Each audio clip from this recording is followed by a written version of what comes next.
Good morning. It is 7 a.m. A quorum is present, and the meeting has been duly called and posted in the time and manner required by law. I would like to invite Paul Carpenter, the head pastor at First Christian Church, to open our meeting with prayer and lead the audience in the pledges to the American flag and Texas flag. Thank you.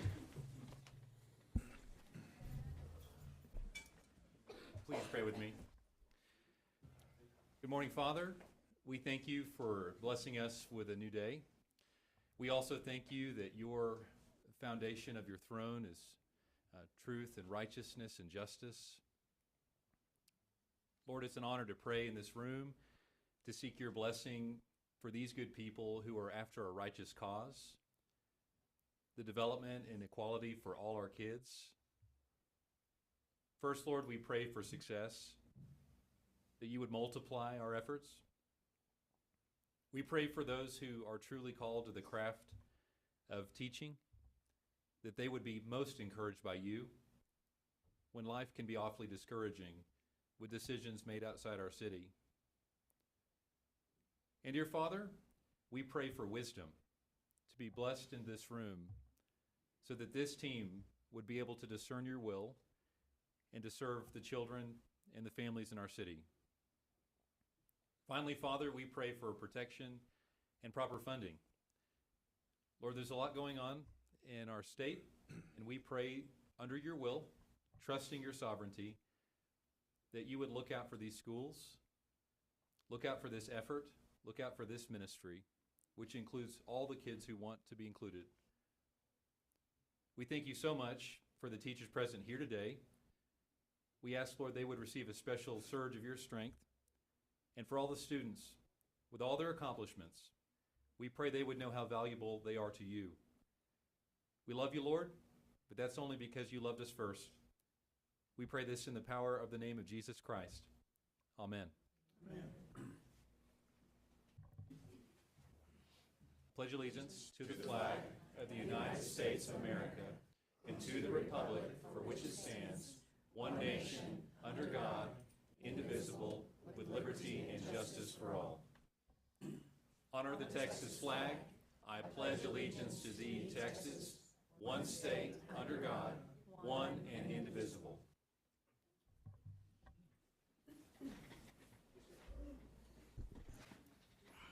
Thank you so much for opening our meeting in such a wonderful way. We appreciate you for being here. Thank you. Okay, we will move into the recognition portion, and we've got a fun one today, so everybody get ready. We may have to kind of switch the room throughout the morning a little bit, but we're going to start with recognition of TEA Educator Item Review Committee members, and I will invite Kim Callison, who is the Assistant Superintendent of Teaching and Learning, to introduce. Thank you, Kim. Good morning, President Bridges and board members. It is my privilege this morning to honor teachers, and we are here today to recognize our educators who have worked this summer in some review committee with TEA, review committees, excuse me. So the development of high quality assessment relies on the expertise of our educators from across the state. TEA invites those educators to grade level and content specific committee meetings each year to provide feedback on the development of state assessments, like the STAR. During these meetings, they are able to collaborate and review and approve potential items and passages for the state assessment. During range-finding meetings, they reviewed student responses using a rubric. Participating educators gain valuable insight into the development of the state assessments, and it only helps our district when they're able to do this. So we want to thank them, of course, for their service. Hundreds of educators participated in these committees, including the following from our district. Lindsay Fitzhugh from Talkington for English 1.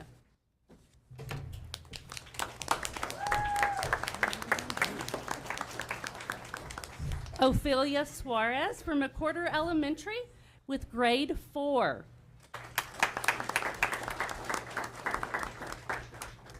Maria Lara from McCool Academy for reading grade 6.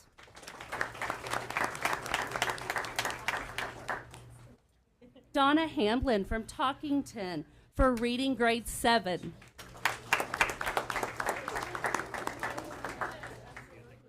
Kimberly Foster from Talkington for reading grade 8.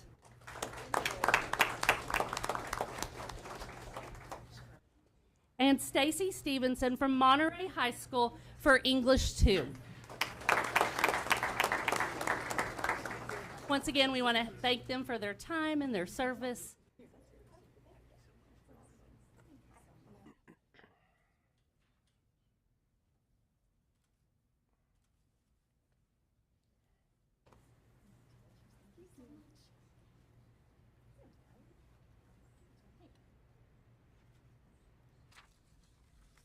Thank you.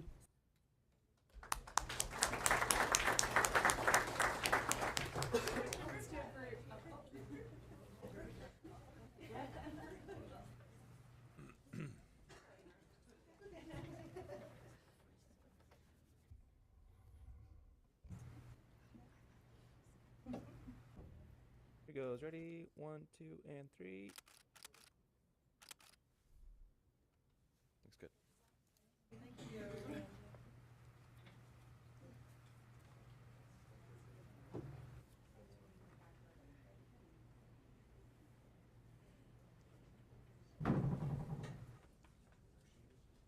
All right, I will invite Mike Meeks, our Executive Director of Athletics, to begin our recognition of cross-country state qualifiers. Coach Meeks. Good morning. President Bridges, Board of Trustees, Dr. Rollo, thank you for the opportunity to recognize our athletes that competed at the state level. We have a few of those athletes today, but the majority today, you're going to see a ton of kids roll through here that are being recognized for their state accomplishments in the classroom. So we're very excited about that. We'll start with our state cross-country competitors this year. They competed at Round Rock, Texas at the state cross-country championships in November. And we'll go with, from Coronado, state qualifier in cross-country, Zanisha Harris.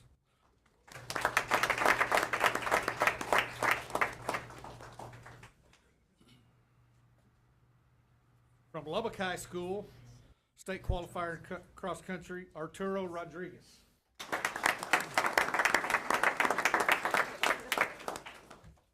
And from Monterey High School, state qualifier, Sydney Smothers.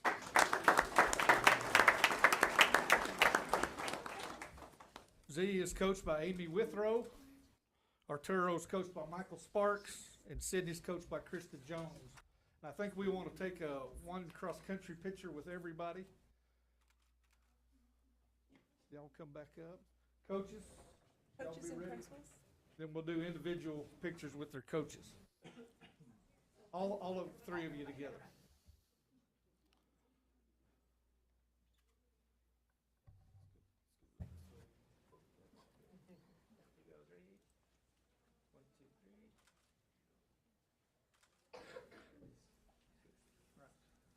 Amy? Amy and Z. One more picture, Z.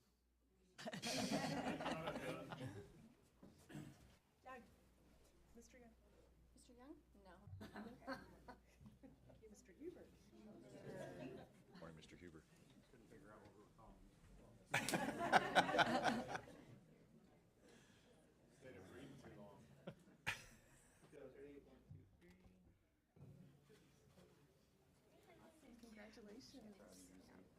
All right, Lubbock High, Arturo, Michael.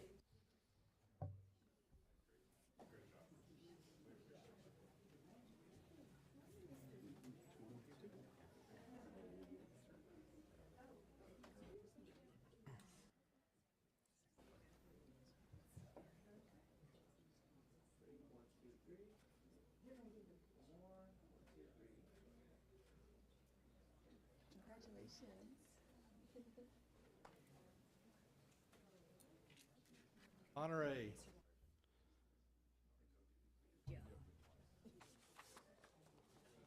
Oh, you gotta run your picture. Okay. That's what they do. You guys ready? 1, 2, 3. One more. 1, 2, and 3. It makes us all look good. Yes, it does always. Thank you.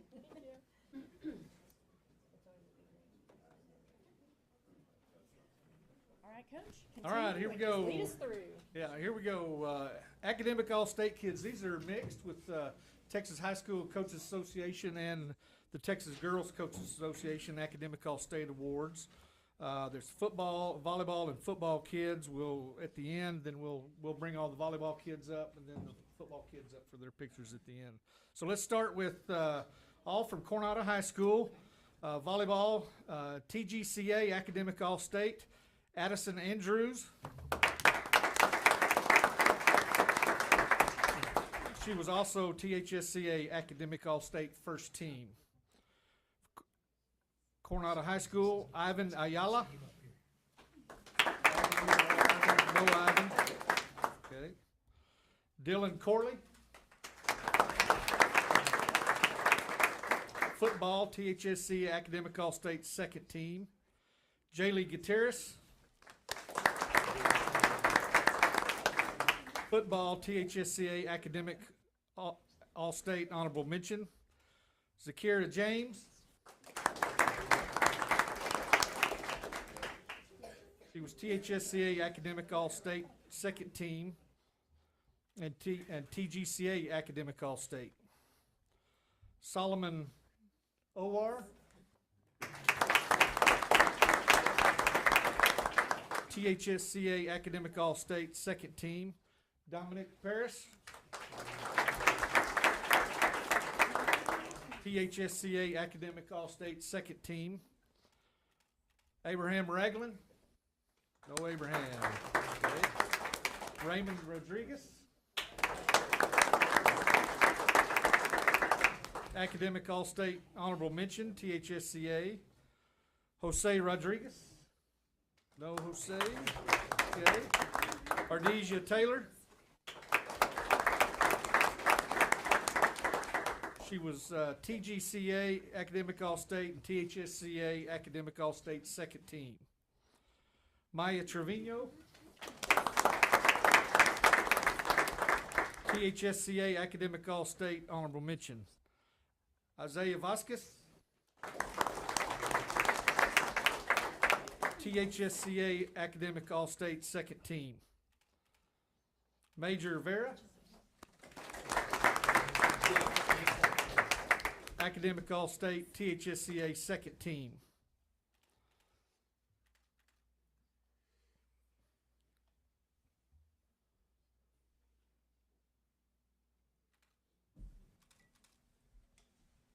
All right, volleyball picture. Here we go.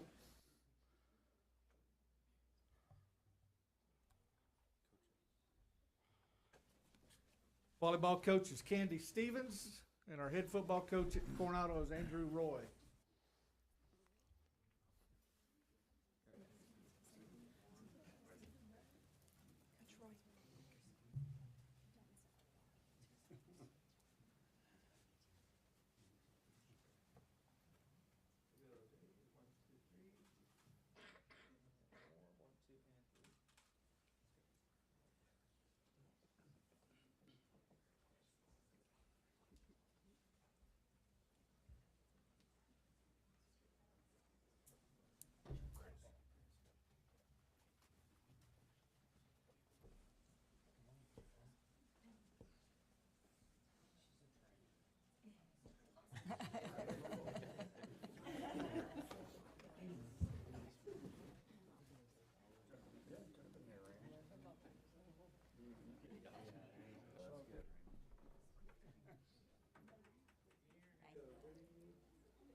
Good job, guys.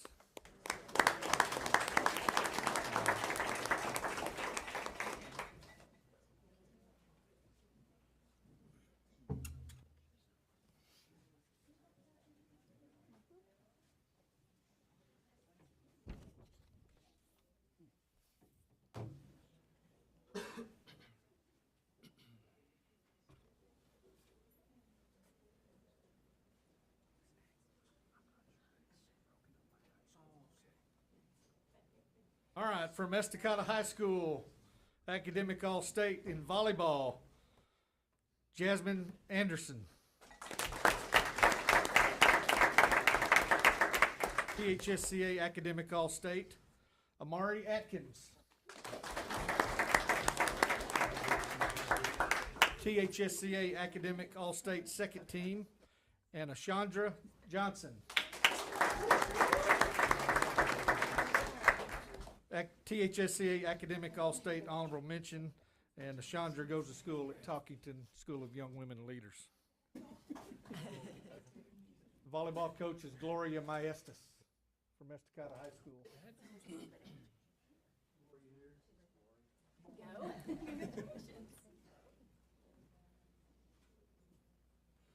All right, next from Estacada High School is in football, Xavier Lucio.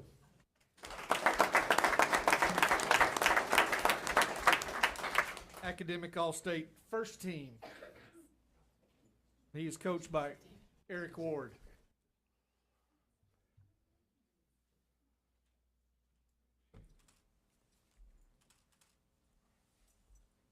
All right, volleyball picture. Miss Wilbanks. There she is.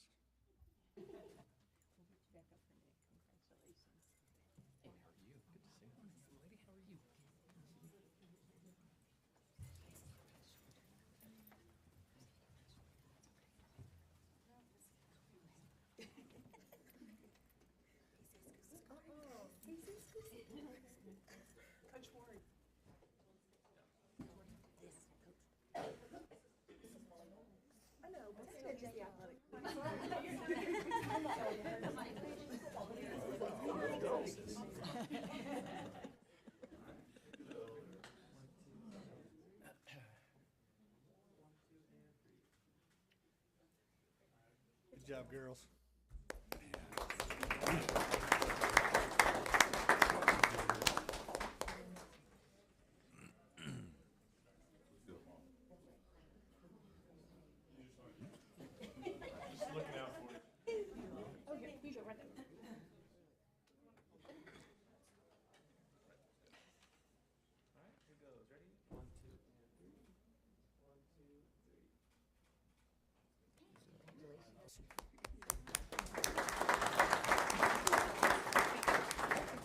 All right, we're going to make a shift change. Parents, Coronado and Escada parents, we're going to let you go and bring Lubbock and Monterey parents in here.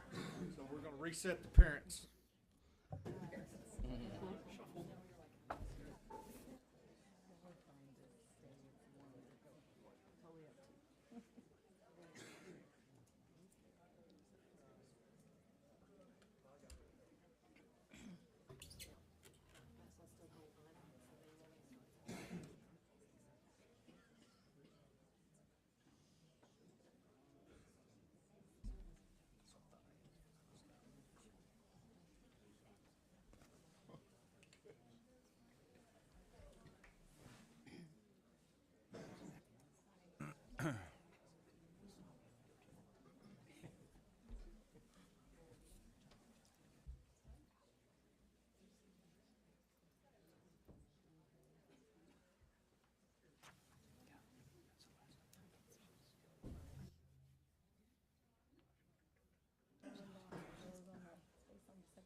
No.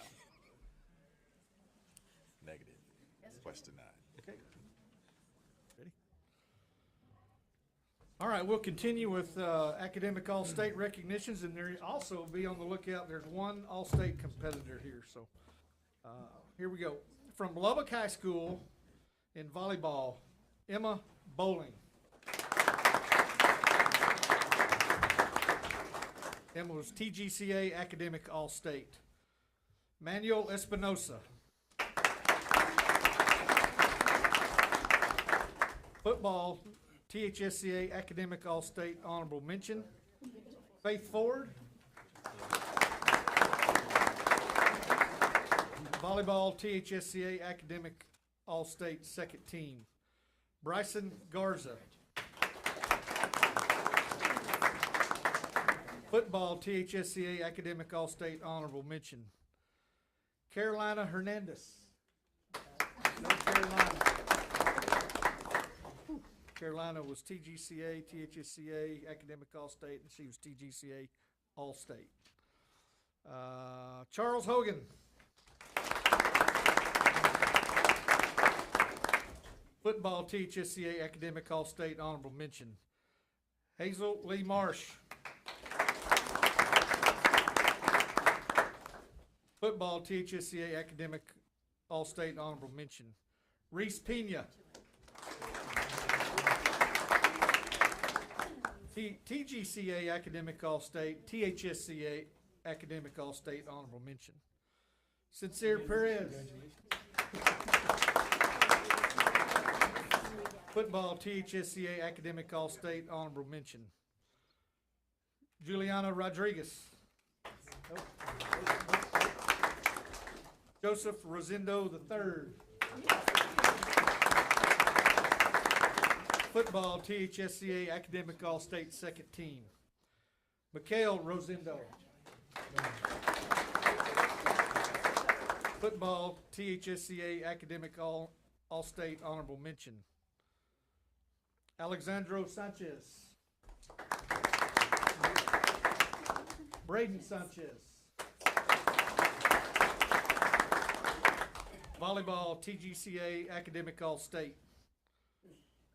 Tatum Stice. Volleyball, TGCA Academic All-State. Samantha Tobias. Football, THSCA Academic All-State Honorable Mention. Derek Torres. Football, THSCA Academic All-State Honorable Mention. William Townley. Football, THSCA Academic All-State Honorable Mention. I'm out of Lubbock kids, that's good. All right, our volleyball coach at Lubbock High is Matthew Leesman, and our head football coach is Juan Rodriguez. Take a volleyball picture. We have one more photo. Oh, you still got it. Oh. Is you taking this picture? Oh. Okay, congratulations.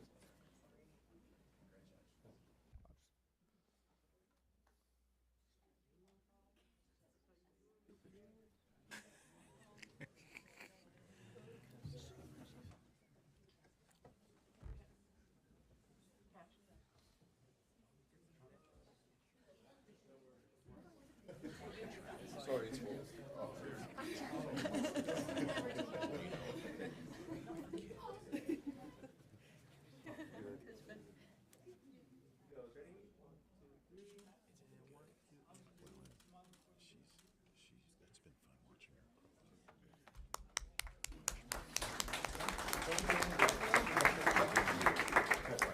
her. Football.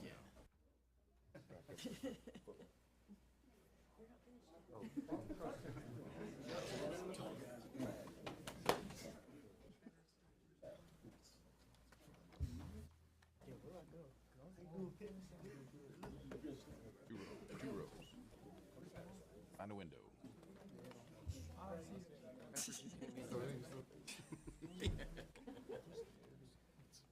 Coach, you can come up to the front. Can everybody take one step this way?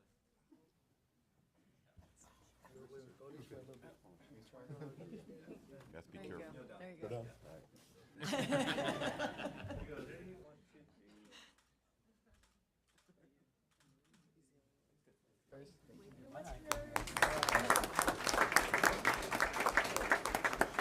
Cross country. Coach, stay up there.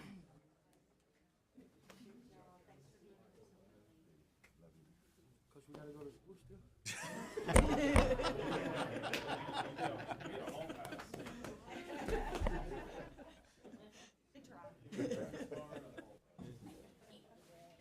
I'm gonna get these two other trainers.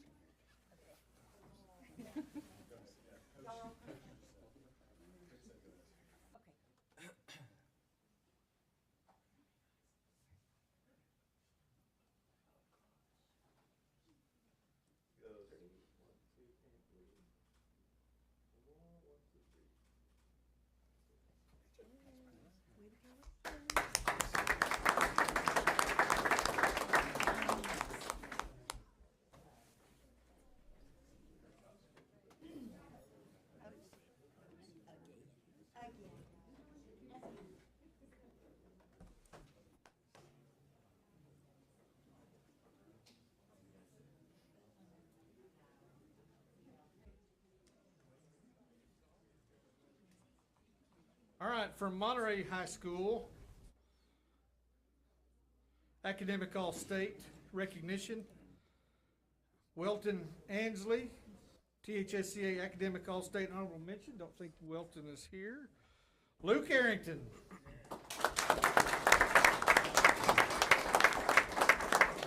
THSCA Academic All-State Second Team.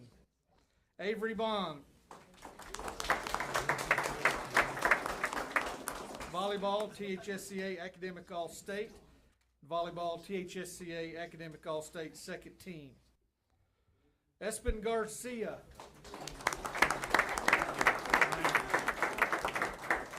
Football, THSCA Academic All-State Honorable Mention. Aniston Greaser. Volleyball, TGCA Academic All-State, and volleyball, THSCA Academic All-State Second Team. Grayson Hastings. Cross Country, THSCA Academic All-State First Team. Jayla Hilliard. Volleyball, THSCA Academic All-State Honorable Mention. Harper Joachim.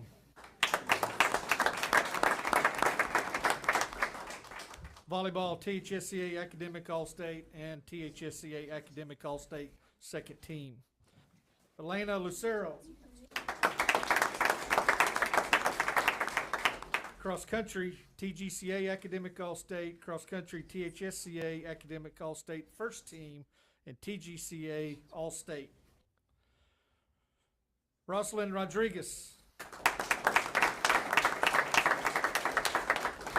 TGCA Academic All-State Honorable Mention, THSCA Academic All-State Honorable Mention, and also in Cross Country, TGCA All-State. Sydney Smothers.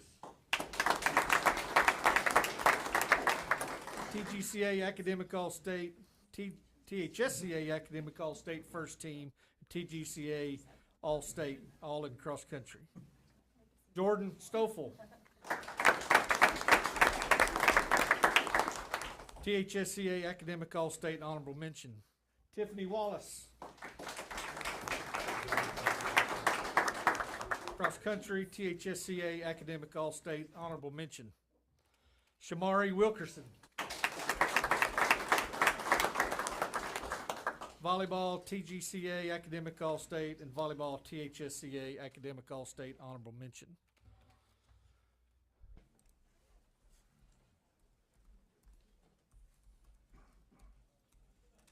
Our coaches at Monterey High School: volleyball coach Kelly Lozada, football coach Judd Thrash, and cross country coach Krista Jones. Volleyball people.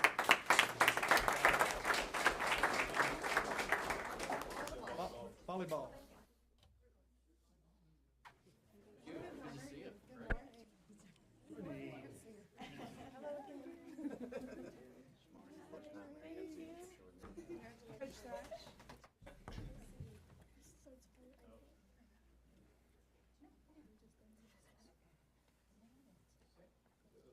You're ready? 1, 2, and 3. One more. 1, 2, and 3. Thank you. Cross country. New cross country.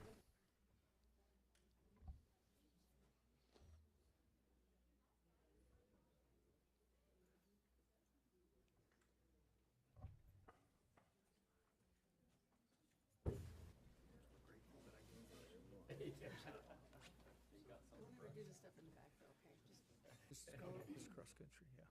And here it goes. Ready? 1, 2, and 3.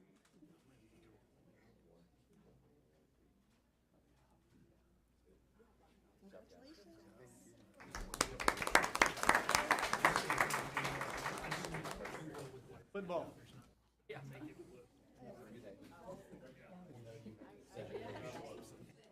Similar for my wallet, you know.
right, thank you, Coach Meeks, for all those great recognitions. It's always great to see all those athletes who do so well on the field, on the track, in the country, and in the classroom. So we're very proud of them. I'll open the floor now for trustee comments.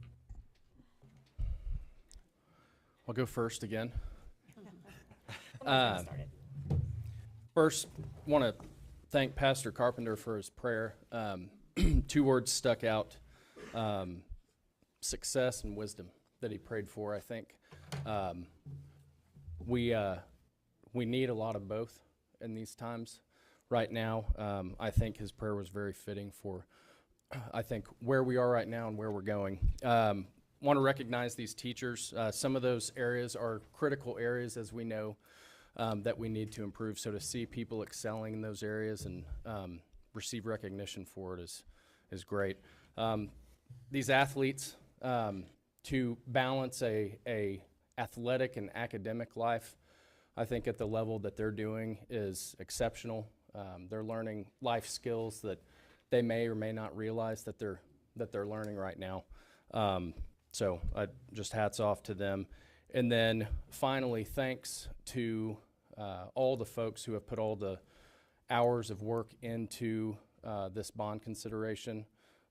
It's been a lot, continues to be a lot. I don't think there's anyone in here right now or anyone who came through here that does not affect. We heard some wise words from Dr. Ray Perryman yesterday about how critical it is for the state of Texas public education system to stay healthy and successful, to feed our workforce. And we've got large shoes to fill. I think these are the right people to do it. I think this is the right community to do it. So look forward to the future. Thanks.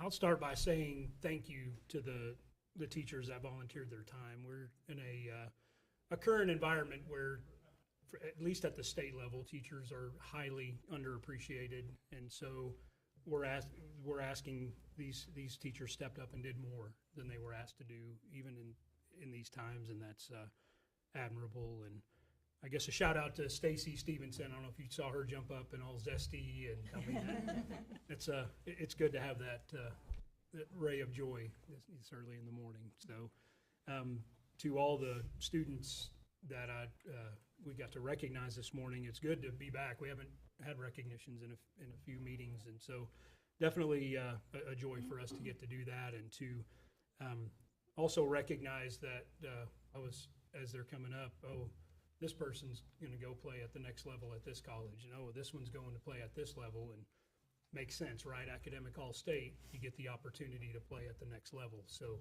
kudos to all the students and their coaches. I mean, I think the coaches had just as much joy on their face. You see Coach Rod up here hugging every student up here, telling how much he loves them, and it's just encouraging. And so what a joy to get to honor them today.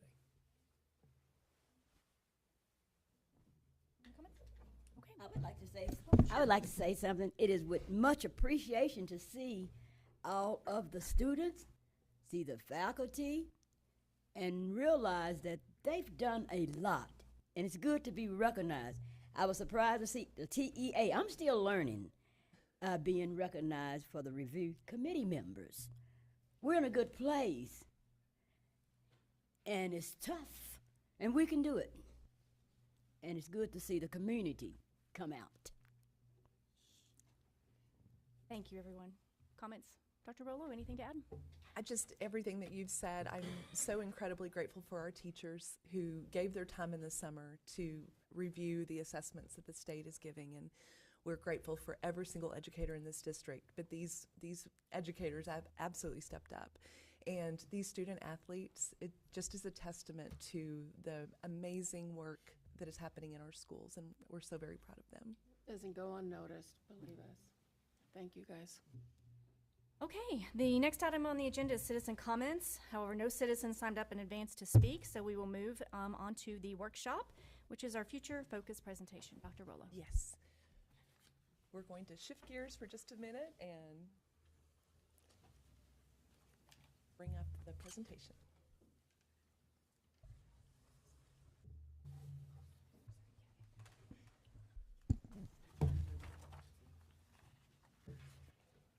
While we're setting up, I want to take a moment and just say thank you to the members of the community who served on our Future Focus Committee. We have several of them here today. If you were part of the Future Focus work, would you please stand? Would you join me in thanking them?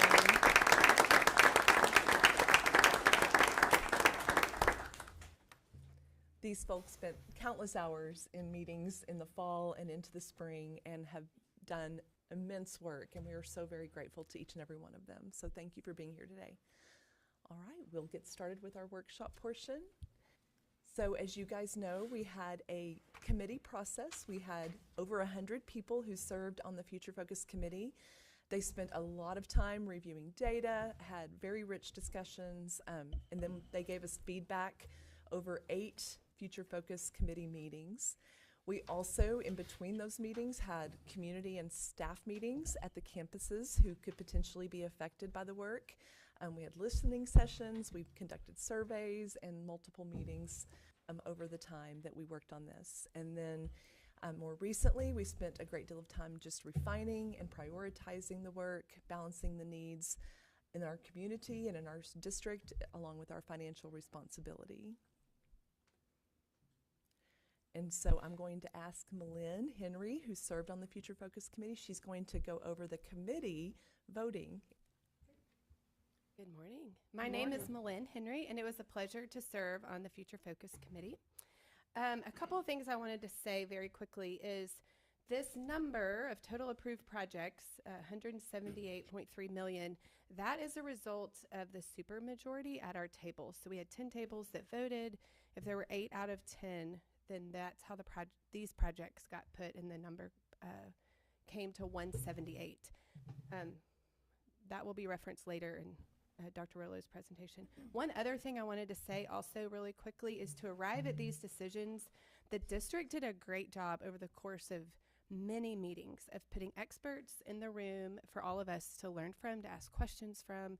So we felt like we were able to make good, educated decisions when coming to a vote. All right, the first one, safety and security, 17 million. The things that were approved were for security film, door replacements, also fire alarms, security cameras, and you can see where the vote fell in that. And then you'll see the not yet, about 33 million for interior doors, drop-off lanes, security vestibules. One thing is there are already security vestibules. This was just additional or adding things to those vestibules. On efficiency projects, I believe this is 54 million. It's not 52.3 million. The main thing was the replacement of Wolfworth and McWhorter. We did get to tour that site, so it was very helpful to see the McWhorter site and how big it is and how old it is, which helped in that vote. Also, the updating of the Rush Elementary cafeteria, and then a science lab addition at Atkins Middle School. One thing I want to say about the not yet, and I think Dr. Rollo will also mention this, is the vote was split when we looked down at the Williams-Stewart combination. We had the choice between a replacement of Williams-Stewart or a renovation of Williams-Stewart. So you can see 8 out of 10 tables wanted to do something with that campus. It was just split. Next is academic programming, and this was a very hard one for all the tables.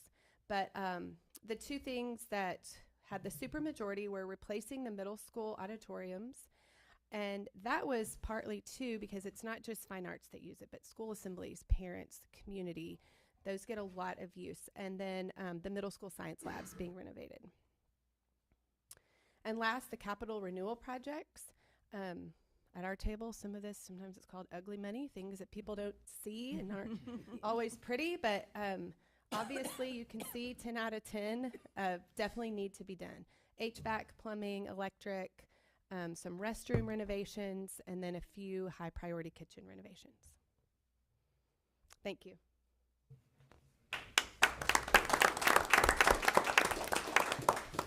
Morning.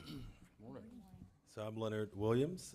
Glad to be here this morning with you guys. And after that meeting where we made the proposal, we got to do a SWOT analysis with all of the numbers that we had. And together as a group, I'm just going to provide a quick summary for how that went. So strengths with the proposal, there was no tax increase while funding critical needs, student-centered improvements including safety, STEM, fine arts, and dual language expansion, an even distribution of funds across Lubbock ISD.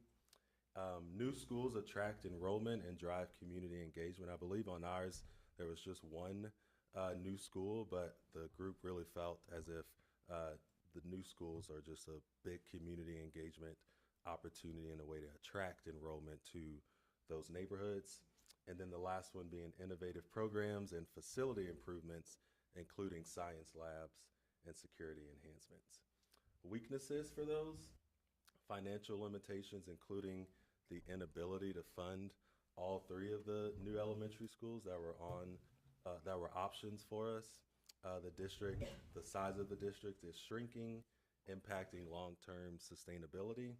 The community perception challenges, especially around future focus and some of the challenges we dealt with that, including concerns about transparency and communication, and then gaps in improvement and middle school classroom upgrades.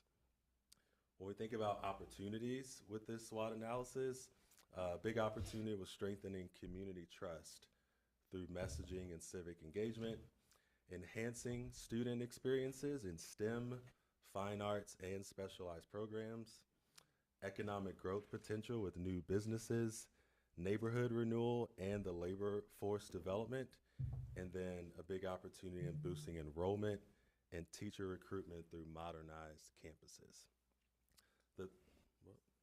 The threats, rising costs, just like many of us are dealing with due to inflation, material expenses, and interest rates. Public perception challenges of a bond, including misinformation and skepticism about previous bonds. The community divide over school closures and impact on certain neighborhoods. And then last, limited time for messaging and stakeholder input before decisions must be made. So that is a quick summary of the SWOT analysis that we did. And I believe, are you gonna? Okay, yeah, I believe we have some students that are also gonna give some perspective.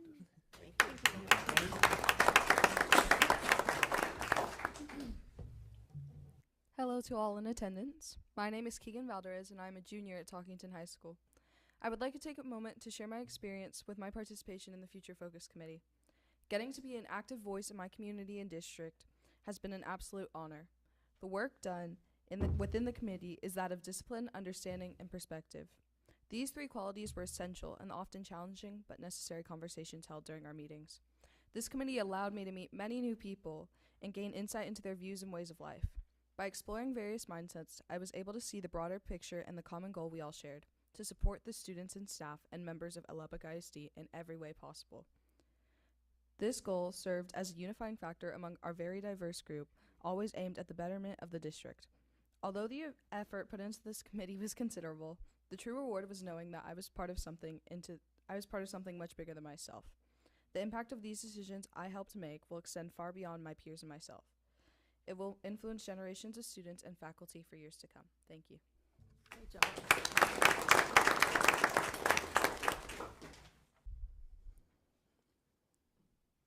Good morning, Dr. Rollo and Board of Trustees. My name is Cesar Garcia, and I'm honored to be here today to share my experience on serving on the Future Focus Committee. As a student, I understand the importance of ensuring that our schools provide the best possible learning environments, and I deeply appreciate the opportunity to contribute to decisions that shape the future of Lubbock ISD.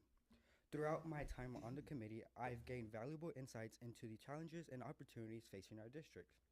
Our discussions covered critical topics such as declining enrollment, aging facilities, and financial responsibilities that come with maintaining a thriving school district. One of the most impactful aspects of my experience was the opportunity to provide a student perspective. Decisions made at the district level directly affect students, and I was grateful to bring my voice and voices of my peers into these important conversations. It is critical that students feel heard, and I commend the board for prioritizing student representation in these discussions. I also witnessed the power of collaboration. Seeing educators, administrators, parents, and community members come together to ensure that every student has equitable access to quality education was inspiring. The willingness to listen, engage in meaningful discussions, and decide on difficult decisions, but at the end, change is never easy. Beyond the committee's work, one of the most rewarding aspects has been the connections I have made with its members. I've had the opportunity to learn from experienced educators and administrators who have dedicated their lives to improving our schools. I also built relationships with community leaders who are passionate about making a difference. These connections have given me a new perspective on leadership, education, and advocacy, and I will carry these lessons with me beyond my time on the committee. Serving on this committee has been an invaluable learning experience for me. It has strengthened my understanding of educational leadership and reinforced my passion for advocacy. I want to extend my sincere gratitude to the board for your commitment to Lubbock ISD, a place where all students can succeed. Thank you for this opportunity. I appreciate your time today.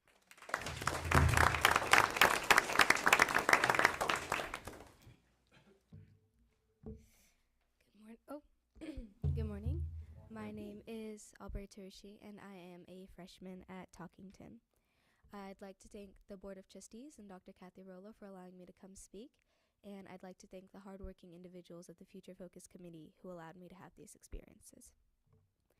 Through these past 7 months working with the Future Focus Committee, I've learned a lot about collaboration and community. As a student, it's easy to get into the mindset that district decisions are made by adults who don't understand you. But now I see that's not true. This district works harder than anyone to make sure the student experience and student programming is at its top level. I've been able to see how hard this district works to give students the best experience and ensure their future is successful. And I've been able to collaborate with brilliant minds across the community and see the true care and dedication that these leaders carry with them. LISD is not like any other school district. It goes the extra mile to ensure the students and staff both have the best experience possible. I've learned a lot about how we get our funding, about our lowered birth rate in this area, and how state funding is dependent upon student attendance. Even when resources are limited, the district officials here work their hardest to ensure that students never feel unseen or unheard.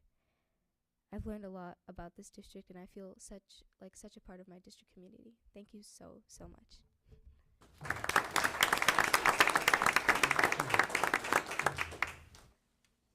Hello, my name is Briley Weichel. I'm also a freshman at Talkington, and I would like to start by saying thank you to Dr. Rollo and our Board of Trustees for allowing me to come speak to you. I was recently on the Future Focus Committee, and I got to learn a lot of valuable and insightful lessons about the inner workings of our district. I learned about all of the hard work and determination it takes to keep all of the parts of our district up and running. I got to be a part of some of these hard decisions and experience firsthand exactly how much of a challenge this is for our community members. I also learned a lot about our district's finances and economics and how everyone works really hard to keep them in balance. I was able to create new bonds and network with new people from our community that I would not have met otherwise. I've also gotten the opportunity to visit other schools from around the district and see a more dynamic perspective on the different aspects. I've gotten to experience firsthand both the struggles and triumphs of different individuals and communities throughout LISD. Overall, this has been a great experience, and I would not have traded this for anything. Thank you.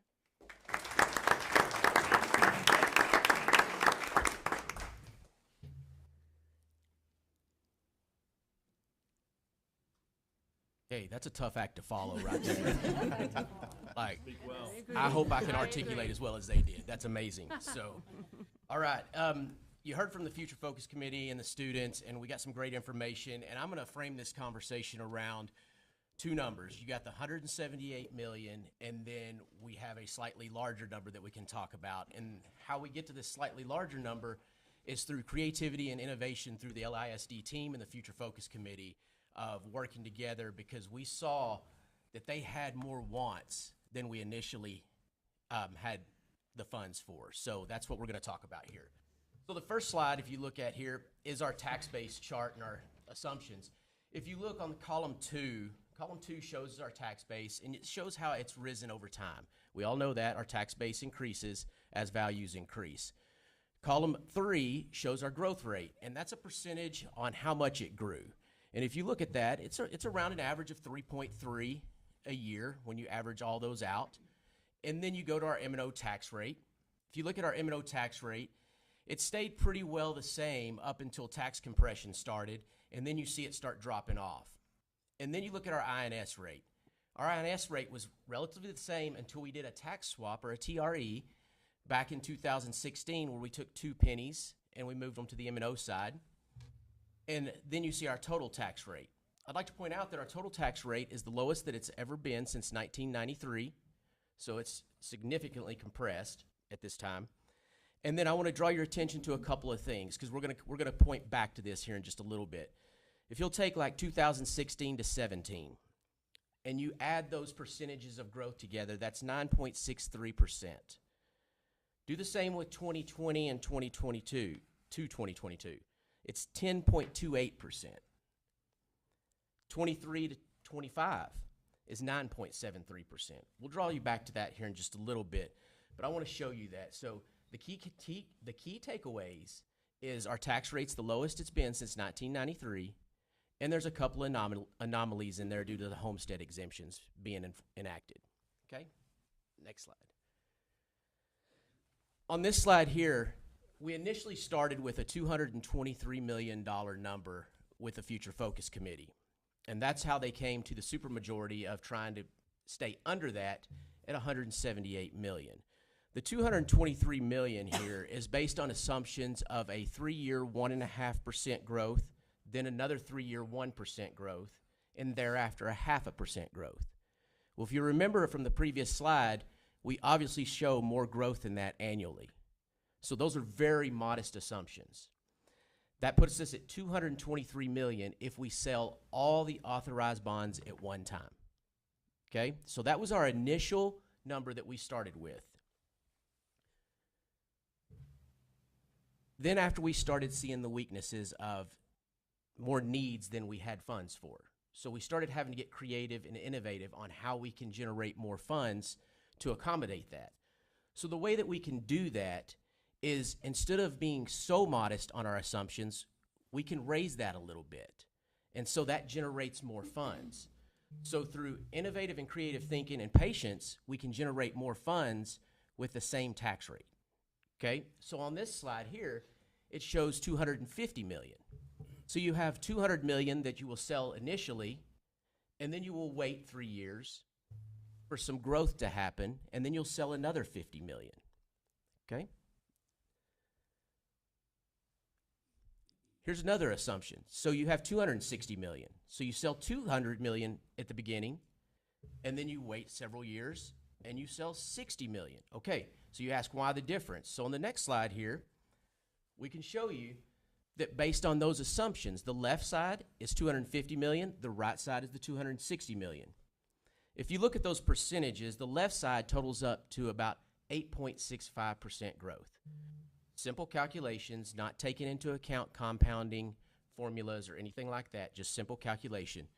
8.65% growth. If you recall, when I presented earlier, on that earlier slide, we were at 9.63, 10.28, 9.73. So we're obviously exceeding those numbers. Okay? On the right side is 10.25.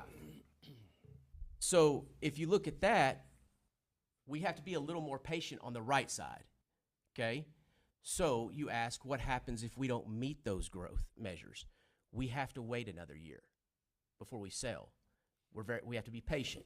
And so that's how you can expand your bonding capacity without raising the tax rate. Okay? Next slide. This slide right here shows financial impact. Obviously, 0% tax, 0 cent tax increase is no impact. It's the same as what it is. Okay? But if there was a 2 cent, it shows it. If there was a 4 cent, it shows it. The top set of numbers is yearly, annually. The bottom is monthly. And that the numbers in there for home values already have the $100,000 homestead exemption taken out. So, okay. So the next slide here talks about our how we compare to our peers. And if you look, the first column is put together alphabetically. That's the reason we're in the middle, okay? But if you look, column 2, we're ranked 5th in outstanding bonds, okay? We do not have a significant amount of outstanding bonds compared to our peers. Several of these are going out for other bonds as we speak that are lower than us, so that will put them above us. If you look at column 4 is the last time we passed in a bond. We don't frequently ask for bonds. If you look, we're ranked 4th in that column. There are people that are our peers that go out for bonds more frequently than we do. If you look at column 6 talks about our INS rate and compares us to our peers. We're ranked 4th in there compared to our peers with the lowest INS rate. So that signals that we are very diligent and frugal with our money, and we take very good care of our stuff. If you look at column 9 is our debt per ADA, our debt per student. We're ranked 4th in that. That's meaning we don't accumulate a lot of debt per student that we have. Again, showing our fiscal responsibility. On this chart also, it shows the mean and the median. If you look at the mean is the average. The median is the middle number. So I like to focus more on the mean, the average. And if you compare the average to where we're at, we're doing very, very well with our bonding capacity and indebtedness. So, next slide. On this slide, I'm going to draw your attention to, in 2019, legislation changed. And I think it's important to point out that on the ballot, it will say this is a tax increase in bold letters, okay? But I'll draw your attention to the explanation under that. It doesn't matter if you raise it, if you leave it the same, or you lower it. Though that verbiage has to be on there due to new legislation. So I'll say that again. It doesn't matter if you raise it, leave it the same, or lower it. That language has to be on there. So,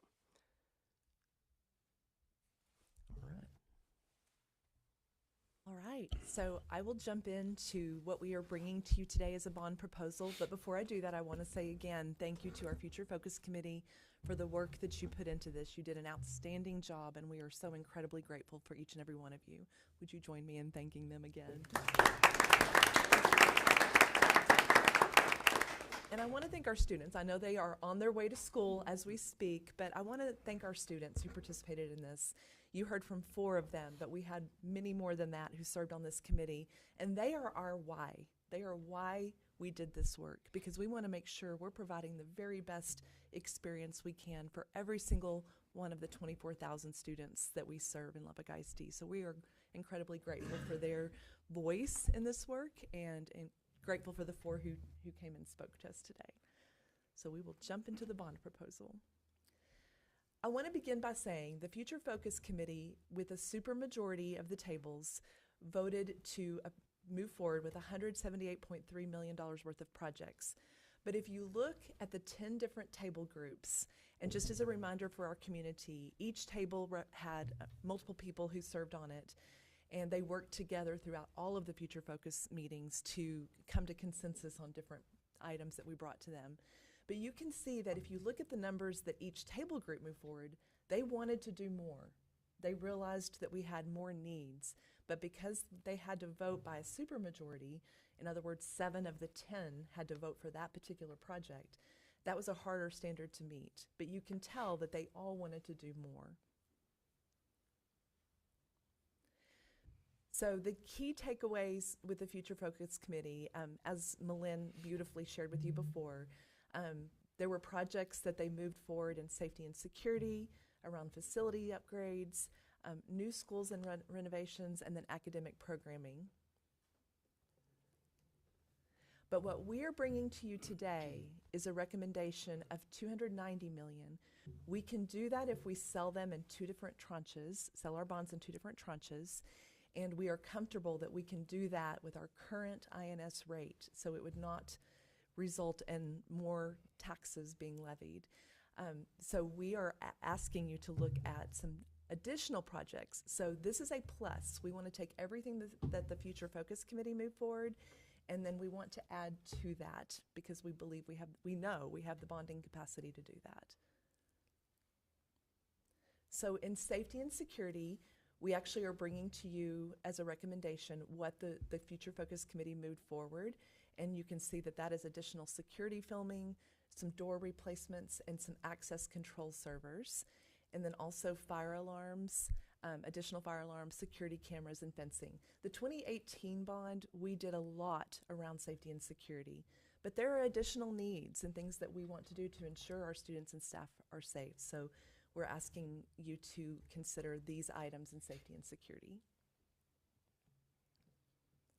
Inefficiencies, with the Future Focus Committee move forward, you can see those items there. There was just one new school in that, and that was combining Wolfforth and McWhorter into a new elementary school. And then an addition at Rush Elementary, and then science lab addition to Atkins Middle School. But what we are bringing to you is additional elementary schools. Again, 8 of the 10 tables felt strongly that something needed to happen for Williams and Stewart. And so the majority of the tables wanted to do something, but we gave them 2 different options, and so that split that vote.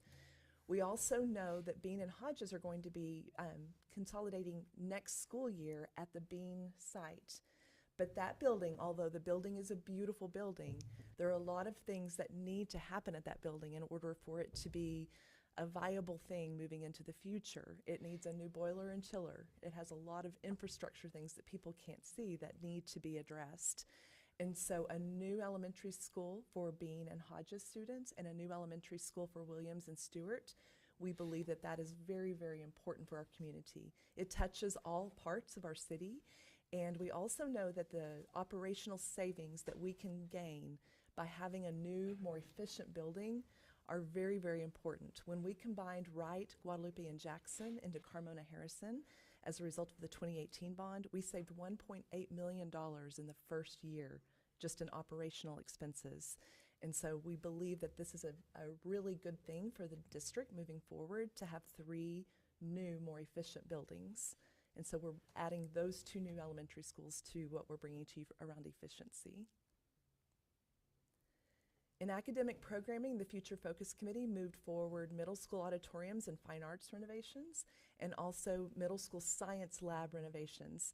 These would touch all of our middle schools throughout Lubbock ISD. But what we're bringing to you around academic programming is some additional things.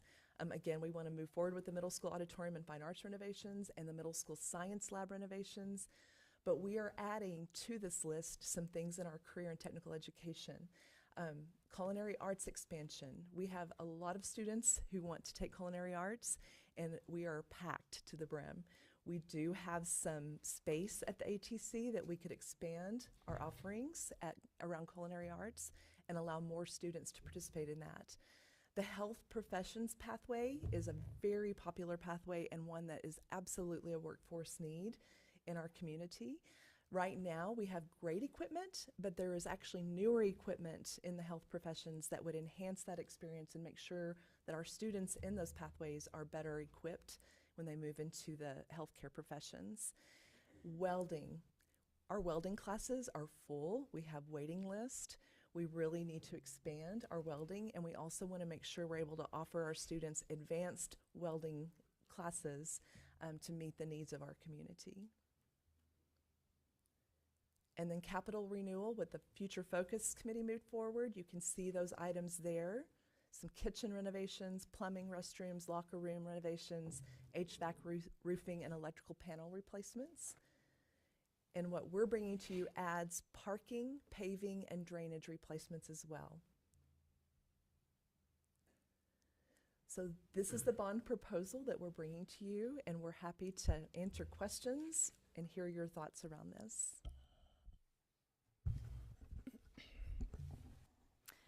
Dr. Rollo, does any of this, we've talked a little bit about dual language program expansion. Is there any opportunity for that to occur? Absolutely, yes. McWhorter and Bean are both dual language campuses. And so with new elementary schools, that gives us the opportunity to even enhance that more and gives more students access to our two-way dual language programming. So absolutely, we would have the opportunity to It'll enrich the program, and not only that, it'll bring other students that are wanting to take these classes, bring them up over more. So I think that's instrumental. It's a big piece of the pie. Tax compression has been a legislative priority as of late. Can you talk a little bit about the hold harmless component of us adopting this in May? Yes. So currently there is Senate Bill 4 being put before the legislature that's talking about more tax compression, obviously coming forward. And they're wanting to possibly increase it to $140,000 instead of $100,000. When you do that, it will lower our taxable values. So when you lower our taxable values, that does affect the amount that you can levy for a bond. What they have done in the past is they have held districts harmless for the amount of that difference. So just as an example, if you passed a bond previously before the previous homestead exemption and last legislative session, you passed it and said, hey, here's going to be our tax rate, here's the amount. They did the legislation, they did the homestead exemption, it lowers your values. The difference there, the state chipped in, so the taxpayers didn't have to chip that portion in. So that's the hold harmless. Perfect. Thank you. Dr. Dwayne, I'm going to ask this question. I've been asking it and asking it and keep asking it. If a person actually said on the ballot there will be where it says about the property tax, how could I answer that? So that's new legislation in 2019. The state wants us to say it is going to be a property tax increase because they say anything above the M&O is a tax increase. The M&O is the tax rate that the state sets for us, that the Board of Trustees approve back in August. So that is the rate that the state thinks that we should be able to fund things at, which we all know that we cannot fund things at that tax rate. We have to have more. So we have to go to the voters to ask for additional to do capital projects.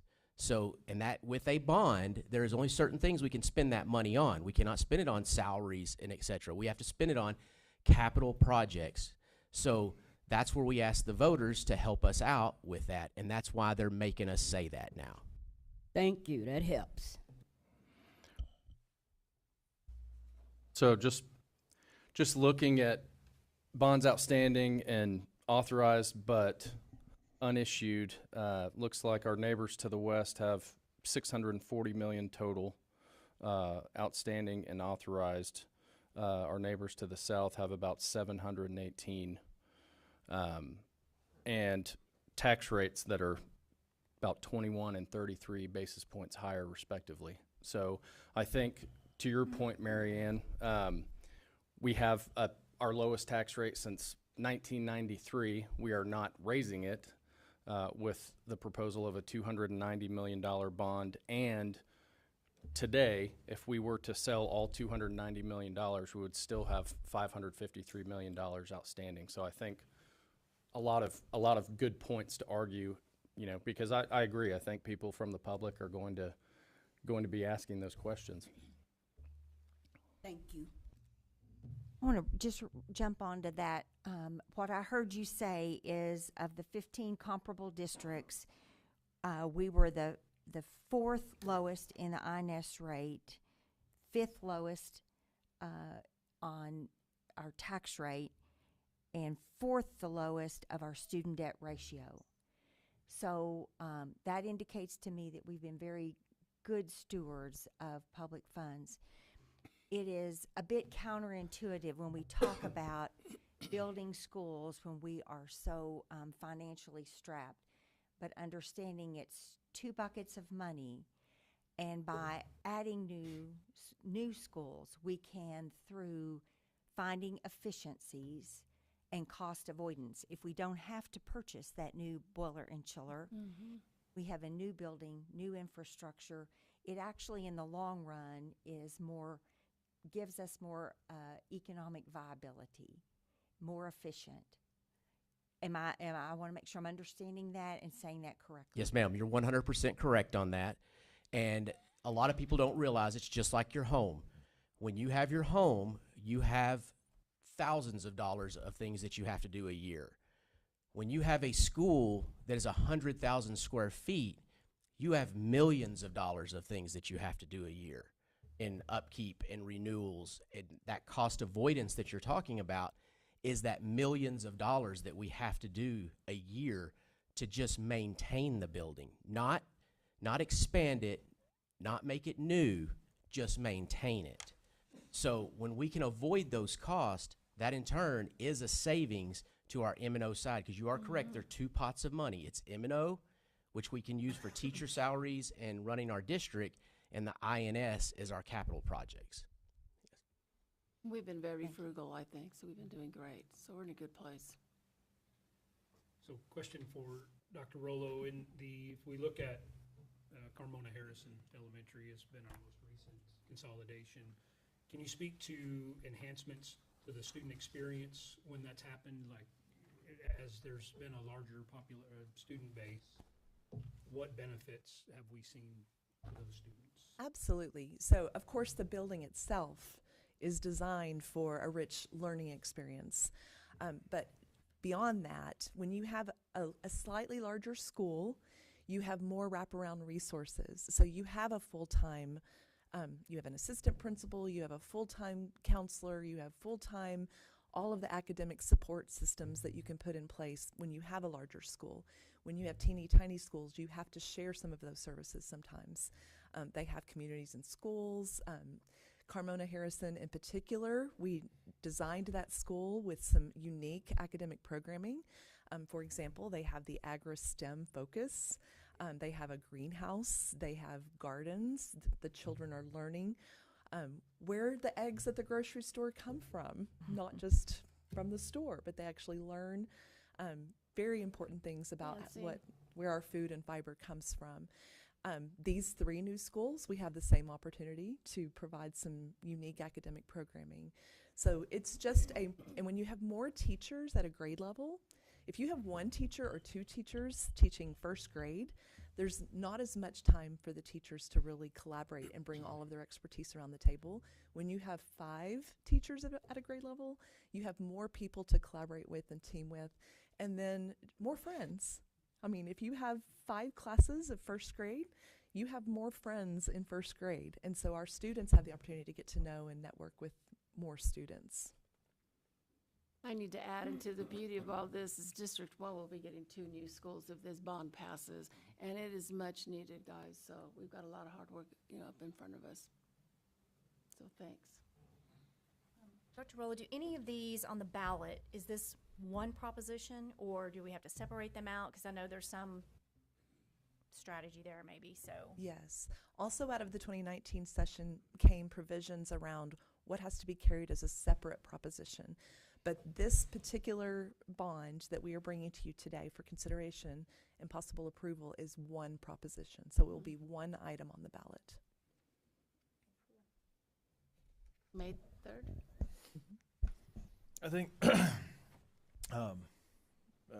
probably the district could have expressed this, but I'll do it because I don't work for the district, and in my capacity, I could say what I want. So I do want the general public to understand, because you hear a lot about right now that school funding, that the state would tell you they've put in billions upon billions of dollars in new money, and I'm here to tell you, if factually they saying that is correct. But I want everyone to understand the $6 billion that the state put in last session was to buy down my property taxes, to buy down your property taxes. The homestead exemption went from $40,000 to $100,000. So they can factually say that they have funded public ed to a large extent. And factually, they wouldn't be wrong. But practically speaking, the overwhelming majority of the funds that we, public ed got last session were to help you and I as citizens who own real estate. And listen, I'm here to thank them, and I appreciate that as a citizen, but that doesn't help our teachers be able to make ends meet. It doesn't help our TAs to make a livable wage. It doesn't help us to maintain buildings that have an average age of 65 to 70 years. And so I think that's a misnomer that the public, those of you who love public school and are a product of public school, can go and arm the general community with the information, because there's a lot of falsities going around. The number of unfunded mandates that we've had to take care of since I've been on the board is astronomical.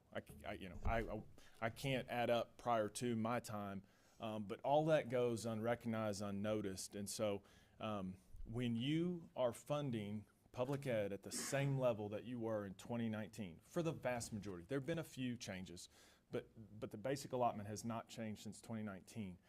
If everyone in this room was making the exact same amount that they were in 2019, you would be in a crunch.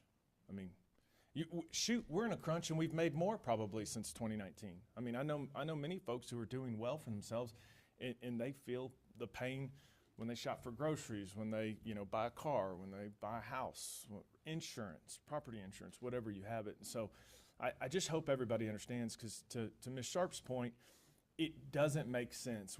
We're sitting here, we complain all fall that we don't have money, we don't have money, we don't have money.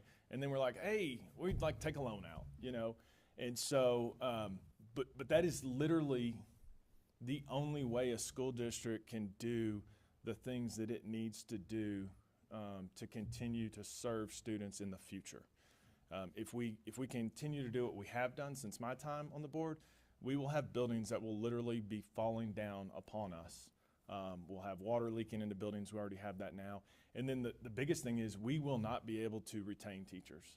Teachers, while we've tried to do everything possible over the last 7+ years, and I'm sure the boards prior to that, teachers are not in line with adjustments in their pay, if you want to look at the general community.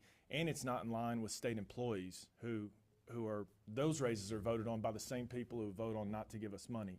And so, I would love for a law to be passed that the state increase is the public ed increase. It'd be super easy. You put it in place and you're done, or tie it to the CPI, something to where it goes up and down. There's a lot of logical things. But I truly believe that public ed is as challenging to understand as it is on purpose. I think it's by design, because the less you understand, the more pissed off you get at the general, taxing entities. And so, while I'm appreciative of our state in many areas, this idea that they have done what they needed to do for public ed is a joke. And I hope that citizens wake up, because I'm a product of public ed. Most of the people that I know in my life are product of public ed. And we have great schools outside of public ed, and to each their own. You go where best suits your family. But public ed is what is going to put people in the workforce. It's going to be who I hire. It's going to be who you hire. It's going to be who takes our groceries out. It's going to be who fixes our cars. All those things that we have to have. So if you want our state to crumble, then stop worrying about educating our kids. And that is where we're headed in a short time. And so I hate the idea that we have this deficit and we're asking for more money, but while short term it may look like financial malpractice, long term this is the only solution. And to the public and to the teachers and to the admin, there will have to be more changes made beyond just these consolidations. We have too many buildings. We have too many empty seats. We have over 5,000 empty seats in elementary and middle school. You cannot financially afford to operate a business, which public ed is, with that kind of lack of demand, but the facilities as if you have that full demand. And so I thank the Future Focus Committee, kind of like when I was young and reading the books on how hot dogs are made. Nobody really likes the process, but everybody likes the outcome. And so I want to thank you. The amount of time that y'all spent was insane. And I know there were some hard conversations and some hard truths, and I think it was good from both sides for us to hear it as a district and a board. And we don't take lightly what you voted for, what you didn't vote for, and hopefully you all see that, we didn't go off and say, well, no, we want X, because, you spend all that time, you want your opinion to be valued. And so just want to thank y'all and the rest of the 90 some odd people that helped, because y'all took a lot of darts, and didn't have to. And so I'm happy to support what we've got going, and think that it could be a game changer for our district. I want to add on and thanking the committee. What great work. And that's sometimes very thankless work. So thank you for what you all have done and helped inform our decision today. Also, to jump on something you said, Mr. Curry, we didn't just wake up this year. Since 2010, 14 schools have been closed in this district. So it has been a long process. We are getting to the point where, because of inadequate funding, we are no longer able to there's not any fat to cut. We're cutting muscle. So we are doing everything we can on the facility side of the conversation to try to find every efficiency, every cost avoidance, so we can properly fund teachers, because that's where the rubber meets the road. That is where the difference is made, is in the classroom. So to our teachers, we can't thank you enough what you do. We were so delighted to be able to hear Dr. Ray Perryman yesterday, who is a highly touted, respected economist who is very well versed on education. I'm going to read this because I want to make sure I quote him correctly. He said, every dollar invested in public education has a rate of return of $56.71. Every dollar has a rate of return of $56.71. Nothing else has that kind of a rate of return in our economy in Texas. He said, the Texas miracle is built on Texas public education. If you declare war on public education, you are declaring war on the future of this state. He went on to say, Texas has consistently ranked first or second in workforce readiness. So we are developing a wonderfully skilled workforce, but 35th in public education funding. That was remarkable to me. So I'm looking forward to the opportunity for our community to support Lubbock ISD and public schools who have done great work and have produced students who have opportunities second to none in our district. I'm delighted that the proposal the district has brought touches every campus, provides safety and security, and capital improvements to our schools, better learning environments. Just so much opportunity will be given to our students. Thank you, Nancy. And piggybacking on what you said, it was such a joy. It was an uplift to hear Dr. Perryman speak. As Jason said, have you heard him speak? I said, and it was one time that I did. He was upbeat, uplifted, and I want to connect something with Black History Month. Our theme in the US of A right now is labor and having to do with careers and focusing on our students. Thank you so much for bringing that up. Well, I've already thanked and extended my gratitude for the Future Focus Committee, the steering committee that we currently have.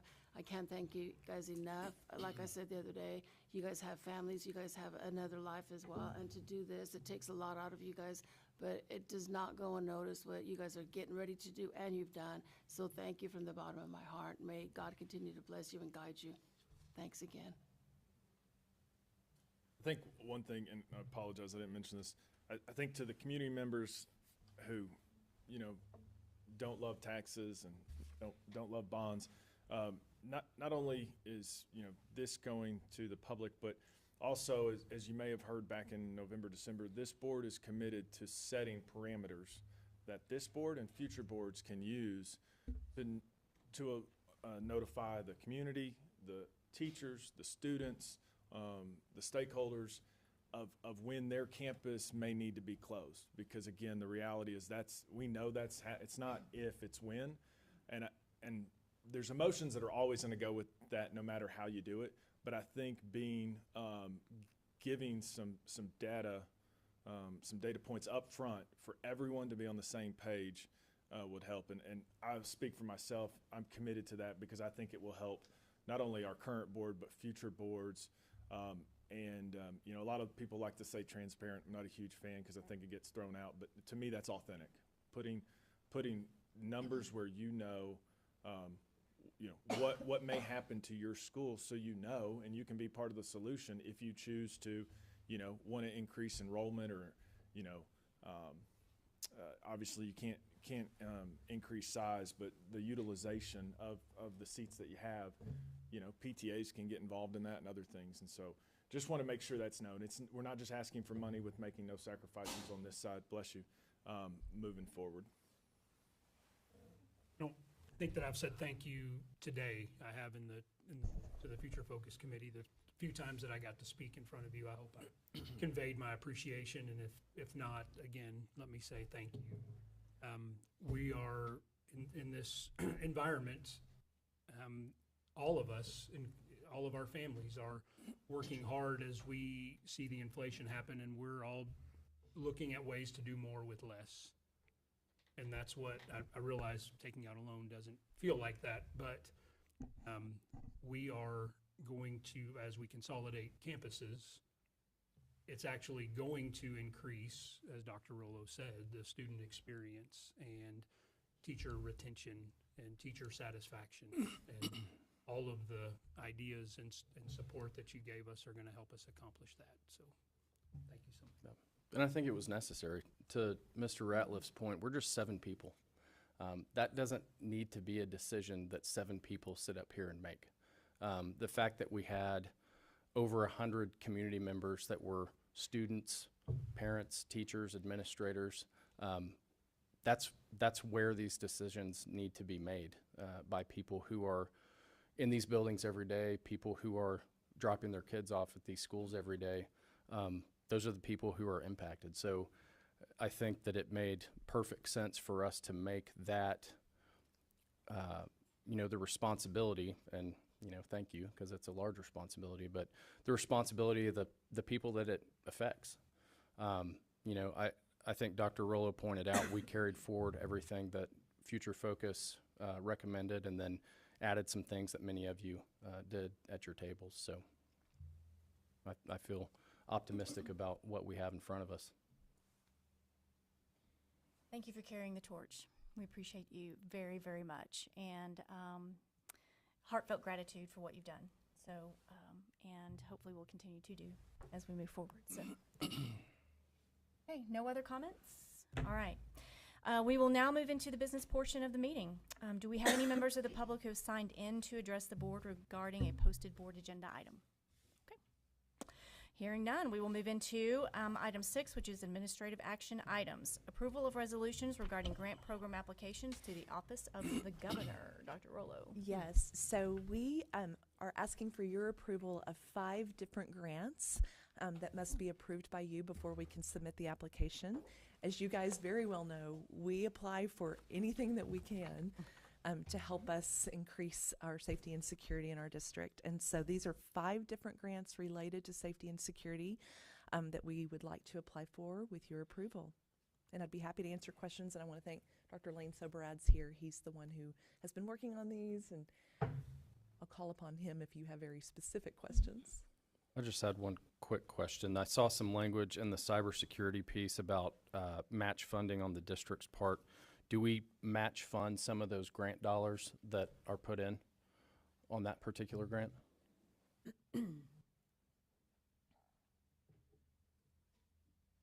Yes, sir. So the package that Damon and his team are requesting is a $400,000 package. We cannot afford the $400,000 package. He indicated we could afford a $200,000 package, Okay. so we're requesting $200,000 to make up the difference. So the match funding would be us completing the project if the grant funds are provided. Okay. If we don't get the grant, then we don't move forward with that project. Okay, great. And then I didn't see that language in any of the other proposals, so are There were no those match funds completely required. funded? Yeah, okay, great. No match funds required for any of the other 4. Awesome, okay, thank you. Sir. Good question. So a couple of these, it looks like, are for actual officers for some some shields and armor, I guess, Mhm, yes. bullet-resistant armor. That's great to protect our most precious assets. And then also our buildings. There's just some things that will affect the buildings and neighborhoods. Any questions? I think we've thrown out a lot of appreciation this morning, and Lane, just want to tell you thank you, because you do so much for the grant writing, and all the funds that you're able to find are invaluable to us as a district, so thank you. Thank you. Thanks, Lane. Kids to have what they need. Thank you. Do I have a motion to approve the resolutions regarding the grant program applications to the Office of the Governor as presented? So moved. Second. Thank you. We have a motion and a second. All those in favor, please indicate by saying aye. Aye. Aye. Any opposed, same sign. Okay, motion carries 7-0. Thank you. Consideration and possible approval of an order calling a bond election on May 3rd, 2025. Dr. Willow. Yes, I don't have anything additional to share with you other than what we've shared during the workshop portion of our meeting today, but happy to answer any additional questions that you may have.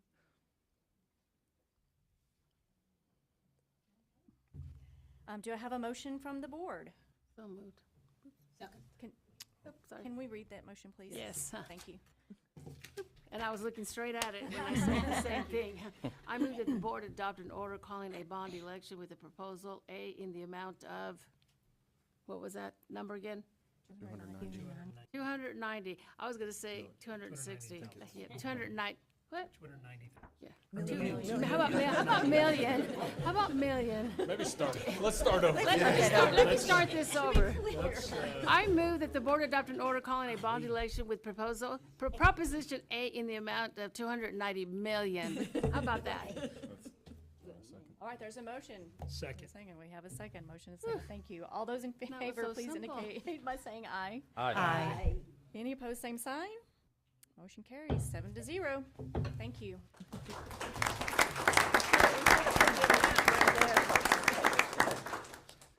All right, an executive closed session will be held under the provisions of Texas Government Code, Chapter 551. It is 8:34 a.m. and we are adjourned to closed session. Thank you, Thank y'all. everyone. Thank you. I wrote it down.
It is 9:05 a.m. and we are reconvened from executive closed session. Do we have any actions following closed session? Hearing none. It is 9:05 a.m. and we are adjourned. Yay.